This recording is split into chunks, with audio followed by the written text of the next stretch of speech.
Effective immediately, your position is being eliminated due to restructuring. Sign this by Friday or you get nothing. Brian Kessler slid the severance contract across his mahogany desk like he was dealing cards. I sat there, staring at the document that would end 31 years of my life at Norcross Systems, Inc., 27 days. That was all that stood between me and my full pension, and this 39-year-old CFO knew it. My name is Teresa Langford, and I am 59 years old. For over 3 decades, I have served as Director of Compliance at Norcross Systems, a logistics software company here in Denver, Colorado. I started as a junior analyst fresh out of college when the company had 12 employees and operated out of a converted warehouse. I watched it grow into a 200-person operation with offices across 3 states. I survived 4 mergers, 6 CEOs, and countless rounds of strategic realignments. Through it all, I maintained our regulatory standards, kept us out of legal trouble, and earned the respect of everyone who mattered. Everyone except Brian Kessler. He had been promoted to CFO just 8 months ago, brought in from some consulting firm to optimize operational efficiency. From day one, he made it clear he viewed compliance as a necessary evil rather than a business safeguard.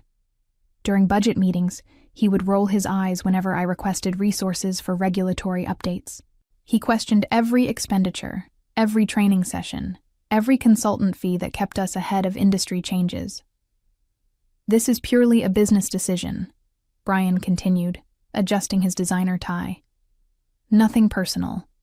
The board needs to see immediate cost reductions, and frankly, compliance can be handled by our legal department going forward." I nodded calmly, though my heart was pounding. "I understand." "Good. I appreciate your professionalism about this." He seemed relieved that I wasn't fighting back. "The severance package is quite generous considering the circumstances. 12 weeks of pay plus your accrued vacation time. 12 weeks versus the full pension I had earned through 31 years of dedicated service." The mathematics were insulting, but I kept my expression neutral. Something felt wrong about this timing. Too convenient. Too calculated. In all my years at Norcross, I had never seen anyone terminated this close to pension eligibility. Company policy explicitly protected employees within 30 days of vesting, yet here I sat, with a termination letter dated exactly 27 days before my milestone. "I will review this carefully," I said, placing the contract in my briefcase. "Remember, Friday is the deadline. After that, the offer expires completely." As I walked out of his office, I caught my reflection in the lobby's glass doors. I looked like any other woman approaching retirement. Gray hair, neatly styled, conservative business suit, sensible shoes. What Brian didn't see was the fire burning behind my calm exterior, or the network I had built over 3 decades in this industry. I returned to my office on the 14th floor, the same corner space I had occupied for the past 8 years. The walls were lined with regulatory certificates, industry awards, and photographs spanning my career at Norcross. There was the picture from our first major software deployment in 2003, another from the company's 20th anniversary celebration, and dozens more chronicling the evolution of both the company and my role within it. My assistant, Patricia, knocked softly on the doorframe. "Teresa, I heard rumors. Is everything okay?" "I am clearing out my office," I said simply. "My position has been eliminated." Her face went pale. "But you're so close to retirement. Can they do that?" "Apparently they can." I began removing personal items from my desk drawers, each one a small piece of my professional life. The stress ball from our 2015 audit marathon. The coffee mug Ruth Delgado had given me when she retired 6 months ago. A framed photo of my late husband David, taken during our anniversary trip to Yellowstone. Patricia lingered in the doorway, clearly wanting to say more but uncertain how to help. She had worked with me for 4 years and understood better than most how integral I was to Norcross's operations. I handled everything from FDA compliance for our medical logistics clients to transportation regulations for our freight management systems. My departure would leave a massive knowledge gap that couldn't simply be absorbed by the legal department. Teresa, this doesn't make sense, Patricia whispered. The Morrison audit is next month. The DOT certification renewal is due in 6 weeks. How can they possibly? They will figure it out, I interrupted gently. They always do. But even as I said it, I knew Patricia was right. Brian Kessler had no idea what my department actually did. He saw compliance as paperwork and bureaucracy, not as the complex web of relationships and expertise that kept Norcross functioning legally across multiple jurisdictions. I had spent years building connections with regulatory agencies, understanding the nuances of ever-changing requirements, and developing internal processes that made compliance seamless for our operational teams. The irony wasn't lost on me. 3 months ago, I had prevented a potential lawsuit that could have cost the company millions when I caught a software glitch that was incorrectly calculating freight classifications. 6 months before that, I had negotiated with state regulators to avoid penalties when our Jacksonville office accidentally processed shipments using outdated hazmat protocols. These weren't just administrative tasks. They were business-critical interventions that protected Norcross's reputation and bottom line. As I packed my final box, I thought about Ruth Delgado's retirement party 6 months ago. She had pulled me aside that evening and said something that seemed casual at the time, but now felt prophetic. Watch out for the young ones who think experience is expensive rather than valuable. The box containing 31 years of my professional life fit easily in the trunk of my Honda Accord. As I drove through downtown Denver toward my home in Lakewood, I couldn't shake the feeling that something deeper was happening at Norcross. Brian's termination speech had been too polished, too rehearsed. The severance contract had been prepared in advance, with specific clauses that seemed designed to prevent me from seeking legal recourse. I had seen enough corporate maneuvering over the years to recognize a setup when I encountered one. The timing was suspicious. The explanation was weak. And most telling of all, Brian had seemed nervous despite his confident performance. He kept checking his watch and glancing at his computer screen as if he was following a predetermined script. My phone rang as I pulled into my driveway. The caller ID showed Patricia's number. Teresa, I had to call you. After you left, Brian came down to your office with 2 people I didn't recognize. They spent an hour going through your files and computer. When I asked what they were doing, Brian said they were securing sensitive materials for the transition. Did they take anything? They loaded everything into boxes, all your physical files, your computer, even your desk calendar. And Teresa, there's something else. I overheard Brian on a call afterward. He was talking to someone about Phase 2 and mentioned that the legal department needs to be insulated from liability. What does that mean? I sat in my car for a moment, processing this information. Patricia, I need you to be very careful about what you say and do at work. Don't ask questions about my termination, and don't discuss this conversation with anyone. Are you going to fight this? I am going to explore my options.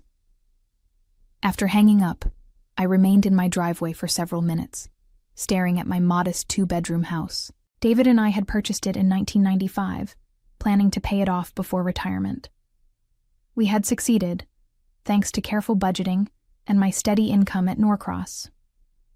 The pension I was now being denied would have allowed me to maintain my lifestyle, travel, and maybe even spoil the grandchildren I hope to have someday. Instead, I was facing an uncertain financial future with only a minimal severance package to bridge the gap until I could find new employment.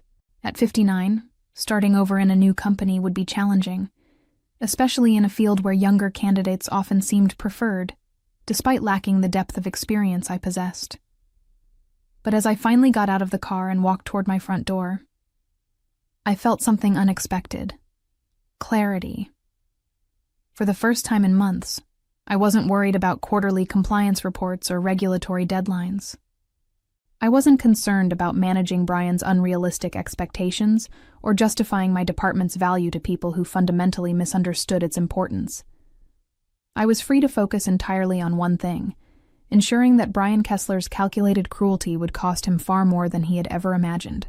That evening, I sat at my kitchen table with the severance contract spread before me, studying every clause and provision with the same attention to detail I had applied to regulatory documents for 3 decades. The more I read, the more convinced I became that this termination was part of a larger strategy. The contract included unusually restrictive non-disclosure agreements, broad non-compete clauses, and language that would prevent me from discussing my departure with current or former Norcross employees. Most troubling was a section requiring me to acknowledge that my termination was performance-based, rather than part of a reduction in force. This was clearly false. My last performance review had been exemplary, and I had never received any disciplinary actions or warnings about my work quality. The contract was designed to protect Norcross from wrongful termination claims, while painting my departure as justified. I decided to call Ruth Delgado.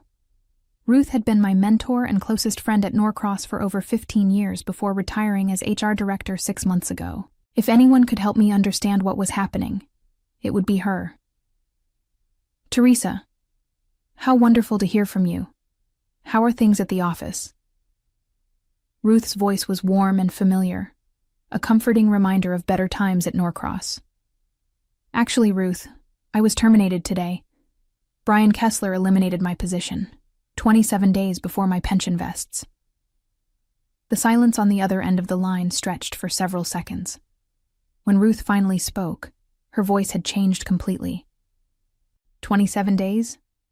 Teresa, that's not a coincidence, that's deliberate.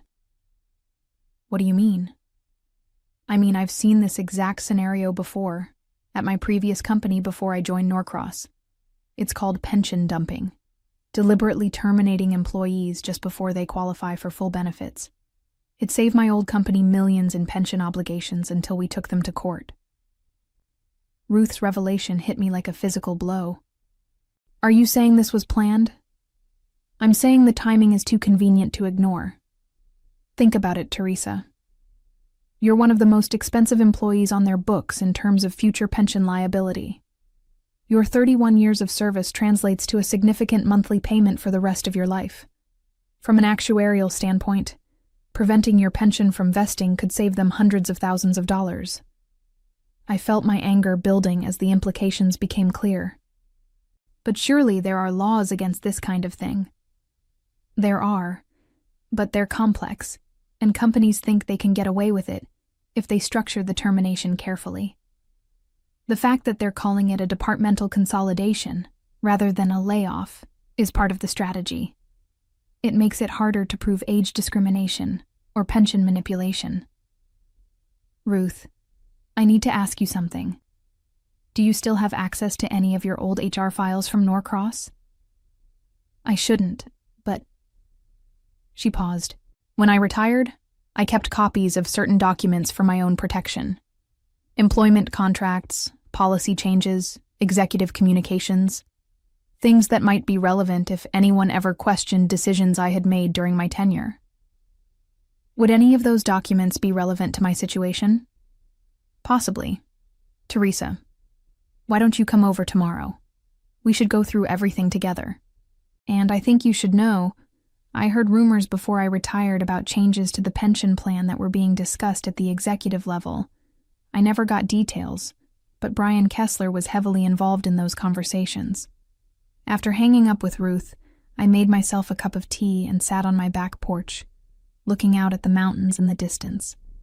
For 31 years, I had given Norcross Systems my best effort, my loyalty, and a significant portion of my life.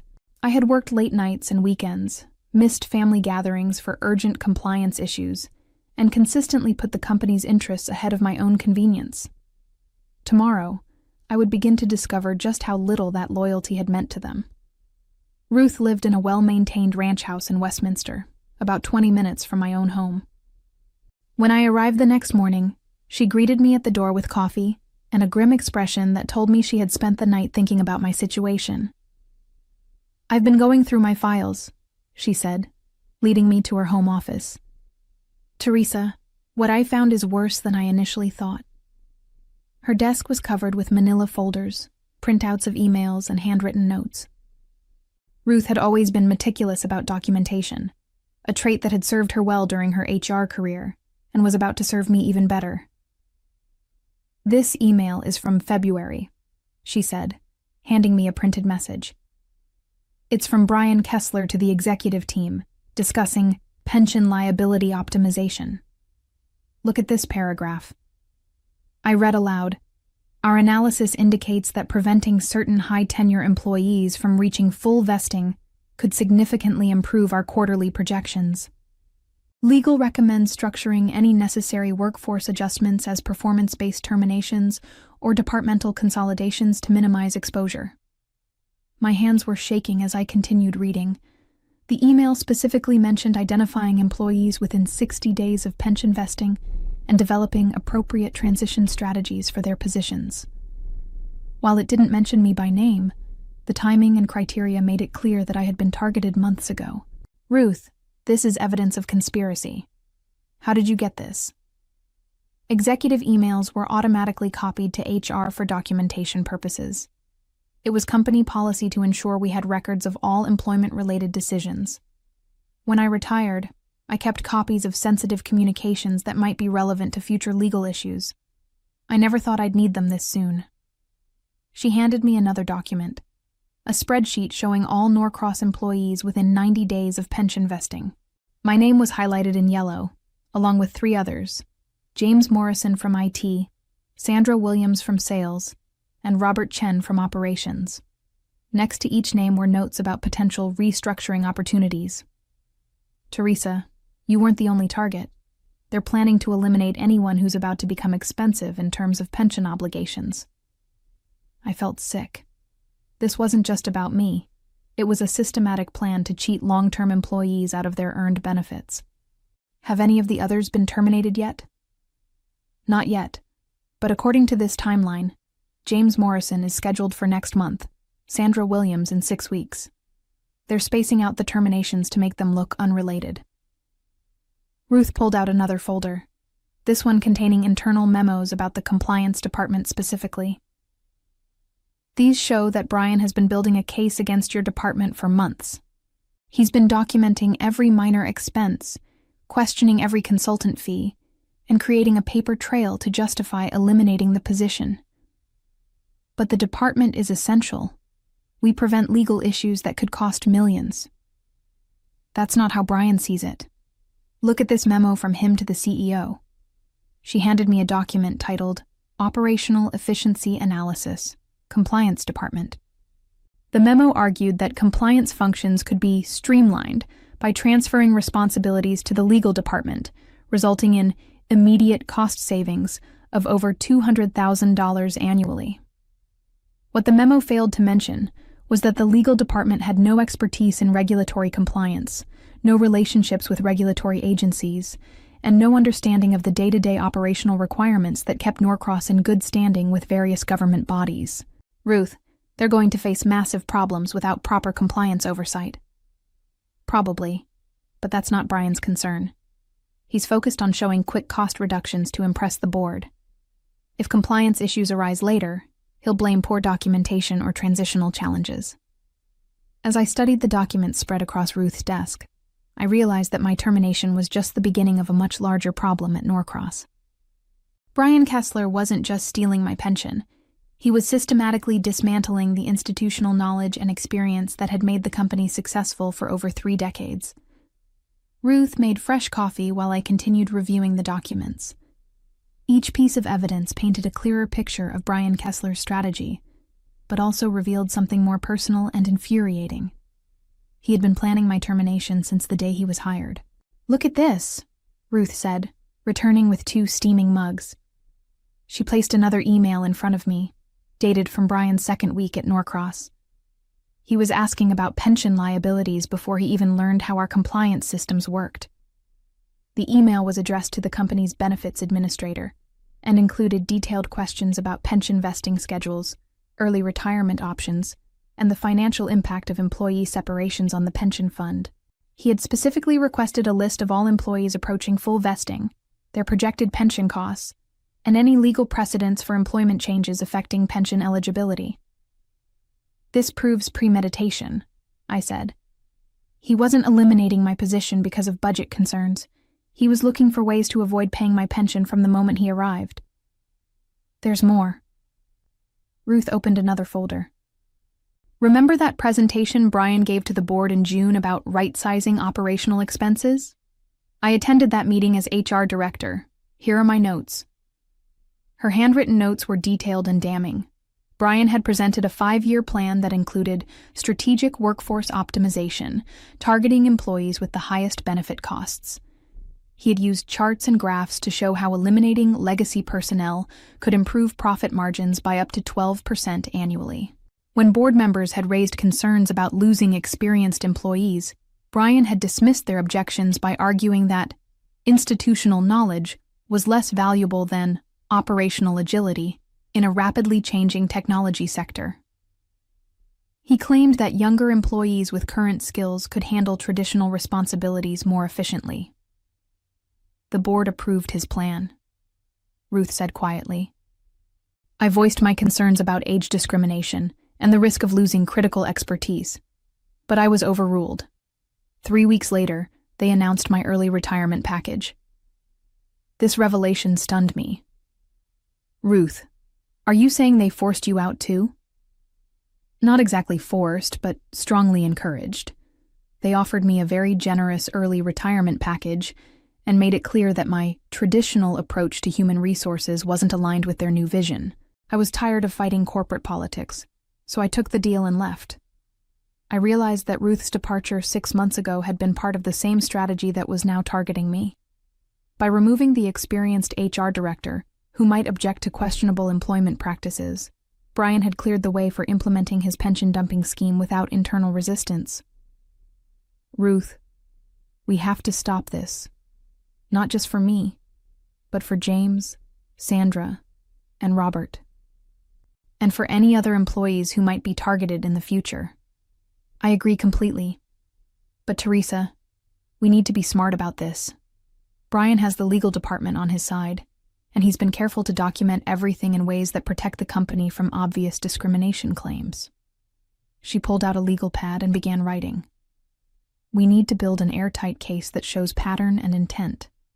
The emails about pension liability optimization are good, but we need more. We need to demonstrate that your termination was pretextual, that the compliance department elimination was manufactured to justify getting rid of you specifically.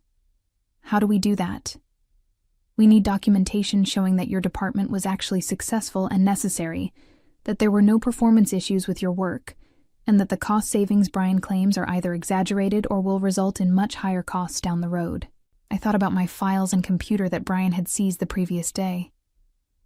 They took all my records, performance reviews, cost-benefit analyses, documentation of compliance successes, everything that would prove my value to the company. That might work in our favor, Ruth said with a slight smile. Taking your files could be seen as destroying evidence. And besides, I have copies of your performance reviews in my HR files. You've been rated exemplary for 8 consecutive years. Ruth and I spent the weekend organizing our evidence and developing our strategy. By Sunday evening, we had built a comprehensive case showing that my termination was part of a deliberate scheme to avoid pension obligations through age discrimination.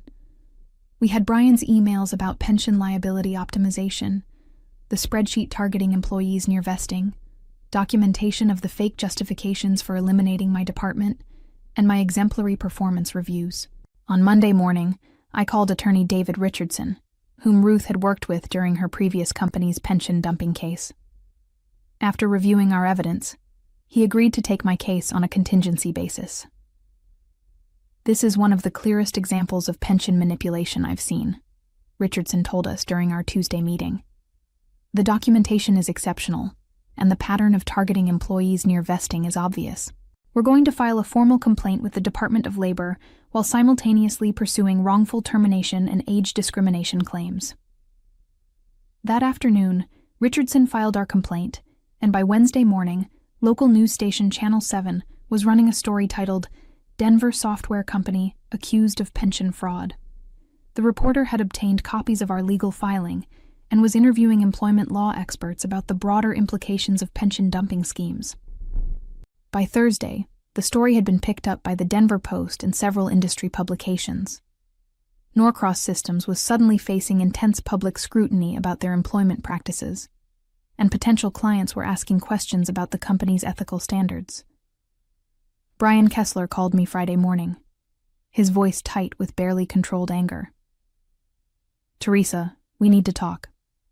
This situation has gotten completely out of hand." "I don't think we have anything to discuss, Brian. The board wants to resolve this matter quietly. We're prepared to offer you a very generous settlement." "I'll have my attorney contact you," I said, and hung up. The following Monday brought developments that exceeded even Ruth's optimistic expectations. Richardson called to inform me that the Department of Labor was launching a formal investigation into Norcross Systems' pension practices, and 3 additional employees had contacted his office, claiming they had been terminated under suspicious circumstances. "Teresa, this is becoming a class action case," Richardson explained. "We now have James Morrison, who was terminated last week, exactly 60 days before his pension vested. We have documentation of Sandra Williams being placed on a performance improvement plan despite stellar reviews, clearly setting up her termination. And we have a former IT director who was let go 2 years ago under circumstances that now look highly suspicious." Meanwhile, the media attention was intensifying. Channel 7 had interviewed pension law experts who explained how companies could save millions by systematically eliminating employees just before they qualified for full benefits. The story resonated with viewers because it represented a fundamental betrayal of the social contract between employers and loyal workers. Ruth called me Wednesday with news that made my day. "Teresa, I just heard from Patricia. Brian called an emergency meeting yesterday to announce that the compliance department is being reconstituted immediately. Apparently, 3 clients have raised concerns about regulatory oversight, and the Morrison audit next week has become a crisis because nobody understands your old procedures. Are they offering me my job back? Not yet, but Patricia says Brian looked absolutely miserable during the meeting. The board has apparently been asking very pointed questions about why they eliminated such a critical function right before major compliance deadlines." By Thursday, Richardson received a call from Norcross's legal team requesting a settlement conference. The company was clearly feeling pressure from multiple directions: the federal investigation, negative media coverage, operational problems caused by my absence, and the prospect of additional lawsuits from other terminated employees. The tide was turning, and Brian Kessler was about to learn that stealing someone's pension after 31 years of service carried consequences he had never anticipated. As I looked toward the future, I realized that sometimes the greatest revenge is simply ensuring that the truth comes to light, and that my years of careful documentation and professional relationships had given me the tools to fight back when it mattered most. My journey to justice had taught me that loyalty and integrity, while not always immediately rewarded, ultimately provide the strongest foundation for both personal satisfaction and professional vindication.